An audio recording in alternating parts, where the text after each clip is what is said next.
America అధ్యక్ష ఎన్నికలకు మరో 2.5 నెలలే మిగిలి ఉన్న నేపథ్యంలో పౌరులను ఆకట్టుకునేందుకు ప్రస్తుత అధ్యక్షుడు జో బైడెన్ చర్యలు తీసుకుంటున్నారు. ఈ నేపథ్యంలోనే కుటుంబాలను కలిపి ఉంచుదాం పేరుతో అమెరికా ప్రభుత్వం ప్రకటించిన సరికొత్త విధాన నిర్ణయం లక్షలాది కుటుంబాల్లో ఆనందాన్ని నింపుతోంది. ఈ నిర్ణయంతో చట్టవిరుద్ధంగా దేశంలో నివసిస్తోన్న 5 లక్షల మంది దంపతులు, 50,000 మంది సవతి పిల్లలు లబ్ధి పొందనున్నారు.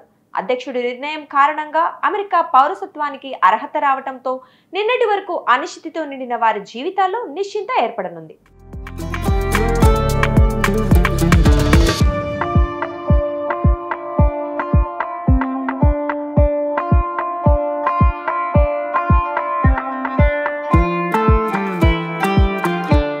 జూన్లో ఈ పథకాన్ని ప్రకటించగా ఆగస్టు 19 నుంచి అర్హుల నుంచి దరఖాస్తులు స్వీకరిస్తున్నారు.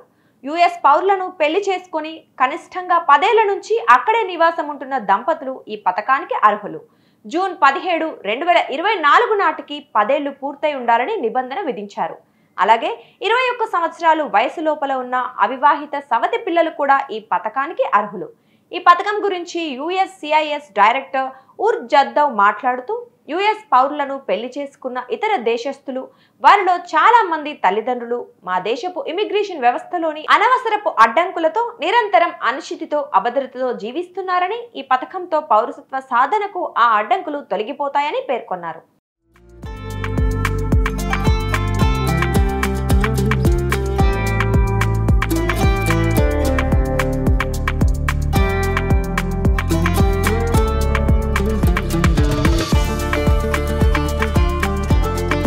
ఈ పథకంతో త్వరలో జరగబోయే అధ్యక్ష ఎన్నికల్లో అధికార డెమోక్రటిక్ పార్టీకి లబ్ధి చేకూరే అవకాశాలున్నాయని విశ్లేషకులు చెబుతున్నారు.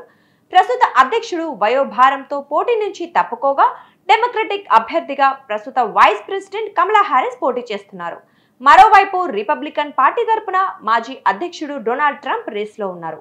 ఇప్పటికే ఇరు పార్టీల అభ్యర్థుల మధ్య మాటల యుద్ధం కొనసాగుతోంది. ఎన్నికల ప్రచారం చివరి దశకు చేరుకునేసరికి ఎన్నికల రేసు మరింత వేడెక్కడం ఖాయంగా కనిపిస్తోంది.